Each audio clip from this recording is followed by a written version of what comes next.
सारे लोग जो अमेजन से अपना बिजनेस शुरू करना चाहते हैं या बिजनेस के स्टार्टअप में अमेजन पे अपने प्रोडक्ट्स को लिस्टिंग करना चाहते हैं, वो अक्सर कंफ्यूज रहते हैं कि शुरू में क्या हमें एफबीए पे प्रोडक्ट्स बेचना चाहिए या एफबीएम उनके लिए सूटेबल होगा। और ये मिथ या ये कंफ्यूजन उनको बहुत बारी लॉसेस की तरफ धकेल देता है। तो आज इस वीडियो में हम जानेंगे कि आपके बिजनेस के लिए क्या एफबीए बेहतर है या एफबीएम बेहतर है, और ये भी समझेंगे कि एफबीए और एफबीएम में डिफरेंस क्या है, कोर डिफरेंस क्या है, बेसिक डिफरेंस क्या है, और आपको किस तरीके से अपना बिजनेस करना है एफबीए या एफबीएम के थ्रू। और बहुत सारी चीजें हैं जो आप इस वीडियो से सीख सकते हैं और अपने बिजनेस को शुरू करने से पहले या शुरू कर चुके हैं तो करेक्शन कर सकते हैं। तो इस वीडियो को पूरा अंत तक जरूर देखिएगा। जब हम अमेजन पे बिजनेस शुरू करते हैं तो उसमें दो मेन तरीके हैं जिससे आप अपने प्रोडक्ट्स को कस्टमर तक पहुंचा सकते हैं।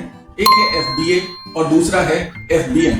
FBA is fulfilled by Amazon और FBM is fulfilled by merchant. और अगर आप बिजनेस शुरू कर रहे हैं तो आपको ये समझ बहुत अच्छे से होनी चाहिए कि आपको एफबीए पे जाना है या एफबीएम पे। तो सबसे पहले जानते हैं कि एफबीए का मतलब क्या है और क्या होता है एग्जैक्टली यहाँ पर। तो एफबीए का मतलब जैसे मैंने बताया फुलफिलमेंट बाय अमेजन, यानी आप अपना प्रोडक्ट अमेजन के वेयरहाउस में स्टोर करते हैं और प्रोडक्ट की पैकिंग, शिपिंग और कस्टमर सर्विस अमेजन खुद ही हैंडल करता है। अब अगर अमेजन के एफबीए सेंटर पे आप अपने प्रोडक्ट्स को स्टोर कर रहे हैं तो उससे आपको फायदा क्या है। तो सबसे पहला फायदा है कि आपके प्रोडक्ट के नीचे प्राइम का टैग लिख के आता है जिससे आपकी सेल्स बढ़ जाती है। दूसरा, आपके कस्टमर्स की जो प्रॉब्लम्स हैं या कंप्लेंट्स हैं या रिटर्न्स हैं वो अमेजन खुद संभालता है। और तीसरी सबसे महत्वपूर्ण चीज कि आपकी टाइम सेविंग हो जाती है। आपको प्रोडक्ट के पैकेजिंग, शिपिंग, इन चीजों की चिंता नहीं रहती है और आप आराम से अपनी छुट्टियों को एंजॉय कर सकते हैं। और बिजनेस में ऑर्डर आएगा, आप ऑटो मोड में आप उस ऑर्डर को आप कस्टमर तक पहुंचाएंगे जिसमें आपका रोल नहीं है। आपने एक बार ही प्रोडक्ट को अमेजन के वेयरहाउस पे पहुंचा दिया।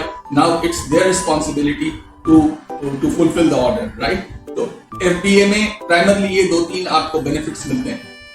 और एफबीएम या इजी शिप क्या है?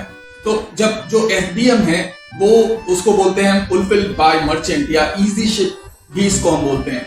इसमें पूरा प्रोसेस आपके हाथ में होता है। आपको अपने प्रोडक्ट्स को स्टोर करना, पैक करना और ऑर्डर आने पर शेड्यूल और पैकिंग करके रखना होता है। जब आप ये सब कुछ करके रख लेते हैं तो अमेजन के लॉजिस्टिक के लोग आपके पॉइंट पर आकर सारे ऑर्डर को ले जाते हैं और कस्टमर्स तक पहुंचाते हैं। जैसे फॉर एग्जाम्पल ये एक ऑर्डर से बहुत सारे एक डब्बा, एक बॉक्स जो हमने रखा है, तो this is something which is FBM.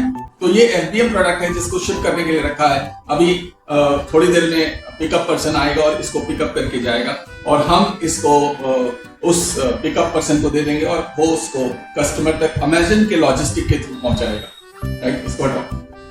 तो एफबीएम के क्या फायदे हैं? सबसे पहला फायदा यह है कि कंट्रोल आपका होता है। प्रोडक्ट की पैकिंग और शिपिंग पर आपका पूरा कंट्रोल होता है। तो आप ध्यान रखते हैं कि कस्टमर तक प्रोडक्ट ठीक ढंग से पहुंच जाए।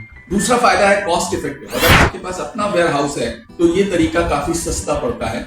और तीसरा फायदा है फ्लेक्सिबिलिटी। आप अपने प्रोडक्ट पर कंट्रोल बेहतर रख पाते हैं। और सबसे बड़ा सवाल यह है कि कौन सा ऑप्शन आपके लिए सही है। तो आइए अब इसके बारे में हम काफी डिटेल्ड अंडरस्टैंडिंग करेंगे।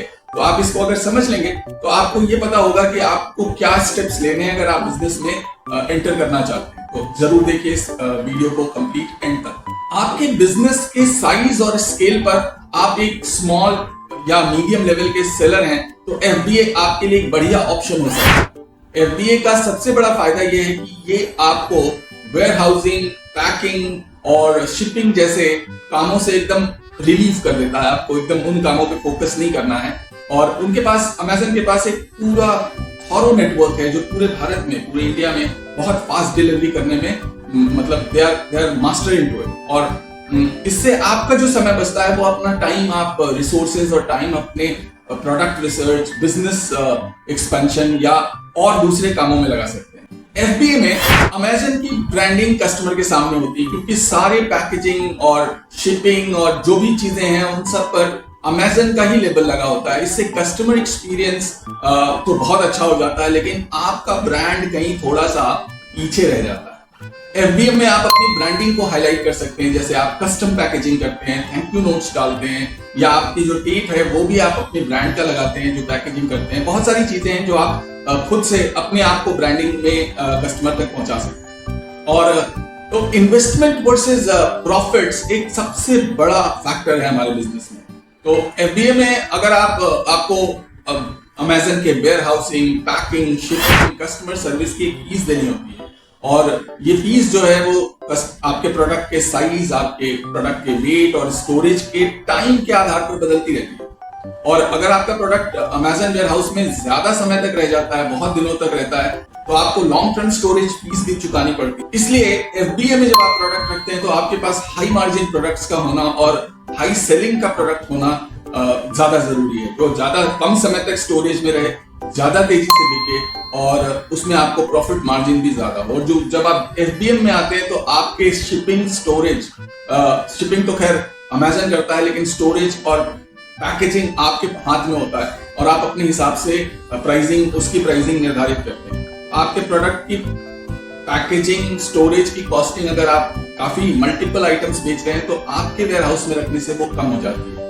और बाकी लॉजिस्टिक पार्ट, कस्टमर तक प्रोडक्ट पहुंचाना FBA के अमेज़न की लॉजिस्टिक टीम करती है, तो वहां से आपको ज्यादा टेंशन नहीं होती है। आपको अपने प्रोडक्ट को ठीक से स्टोर करना, प्रॉपर पैकेजिंग करना, उसको कस्टमर तक ठीक ढंग से पहुंच जाए तब तक उसका it has to be packed that way, तो आपको इन चीजों का ध्यान रखना पड़ता है। तो ज्यादा प्रोडक्ट होने पर आपके खुद का वेयर हाउस आपके लिए ज्यादा बेहतर हो सकता है in terms of saving your cost.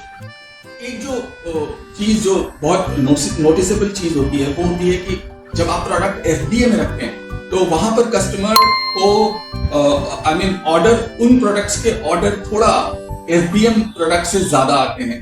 और दूसरा है कि प्रोडक्ट की डिलीवरी भी फास्ट होती है। ऑनलाइन कस्टमर्स को प्रोडक्ट फास्ट डिलीवरी में चाहिए होता है, तो जो प्रोडक्ट्स FBA पे रखे हैं अमेज़न नेचुरली उनको थोड़ा ज्यादा प्रमोट करता है, इसलिए 10-20%, I don't know the exact number, but वो 10-20% उन प्रोडक्ट्स की सेल ज्यादा होती है जो FBA पे होते हैं, क्योंकि फास्ट डिलीवरी होती है, प्राइम टैग होता है। लेकिन ऐसा नहीं कि प्राइम टैग आपको FBM में नहीं मिलता, मेरे सारे प्रोडक्ट्स पे प्राइम टैग है, लेकिन हाँ आपके प्रोडक्ट की डिलीवरी FBA से थोड़ा सा ज्यादा समय लेती है, मे बी 1-2 दिन एक्स्ट्रा, और वो समटाइम्स आपके प्रोडक्ट को खास करके कस्टमर जिनको फास्ट डिलीवरी चाहिए वहां तक आपका प्रोडक्ट जल्दी नहीं पहुंच पाता, इसलिए सेल्स कम हो जाती है। और प्रॉब्लम तभी भी आती है जब बहुत हेवी रश होता है, जैसे फेस्टिव टाइम होता है या कोई अमेज़न का कोई ऑफर चल रहा है या कोई प्राइम डे सेल्स चल रहा है, कुछ इस तरह की चीजें हैं, कभी भी आप देखेंगे आपकी सेल पे बूस्ट तो है लेकिन FBA प्रोडक्ट के बूस्ट ज्यादा होते हैं उससे। तो ये कुछ एक चीजें हैं जो आपको हमेशा ध्यान रखना है जब आप FBA और FBM दोनों को निर्धारित कर रहे हैं। अगर आप शुरुआत में शुरू करना चाह रहे हैं बिजनेस को, तो आपको ये ध्यान रखना है कि आपके प्रोडक्ट में मार्जिन ज्यादा होना चाहिए, ताकि आप अमेज़न की फीस, उनका लॉन्ग टर्म स्टोरेज या उनका शिपिंग कॉस्ट, हैंडलिंग कॉस्ट, सारी कॉस्ट प्लस टैक्स को आप बेयर कर सकें, प्लस आपके प्रोडक्ट का कॉस्ट, प्लस आप GST दोगे, प्लस एडवर्टाइज करोगे, प्लस आपके जो भी कॉस्ट है वो सब निकालने के बाद you are landing to a safe zone of profits. But अगर आपके प्रोडक्ट में बहुत मार्जिन नहीं है तो आप पाएंगे कि FBA आपको और ज्यादा नुकसान कर सकता है in terms of profit, even you may go in losses.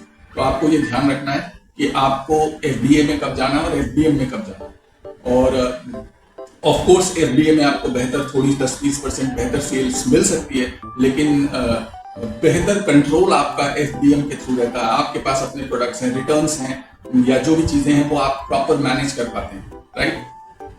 तो बस इतना ही। और अगर आपको ये वीडियो पसंद आई है और आप और इस तरह की वीडियो देखना चाहते हैं तो कमेंट बॉक्स में कमेंट करिए मोर, और लाइक करिए, सब्सक्राइब करिए और शेयर कीजिए।